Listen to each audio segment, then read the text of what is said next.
Lumakas at muling naging super typhoon ang bagyong Goring. Dahil dyan, nakataas ng signal number 4 sa timog ng Batanes at hilaga ng Babuyan Islands. Signal number 3 naman sa natitirang bahagi ng Batanes at timog kanlura ng Babuyan Islands. Signal number 2 naman sa hilagang Cagayan at hilagang bahagi ng Ilocos Norte. Habang signal number 1 sa natitirang bahagi ng Cagayan, Apayao, hilaga ng Kalinga at Abra, natitirang bahagi ng Ilocos Norte at pinakahilaga ng Ilocos Sur.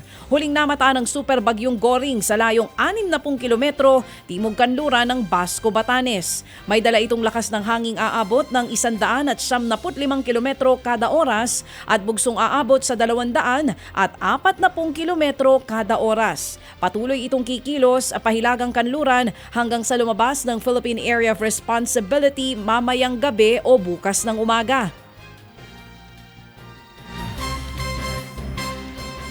Posible naman itong manatiling super typhoon hanggang sa Biyernes. Ted Filon at DJ Chacha ngayon nasa Radyo 5 92.3 News FM Monday to Friday 6 to 10 a.m.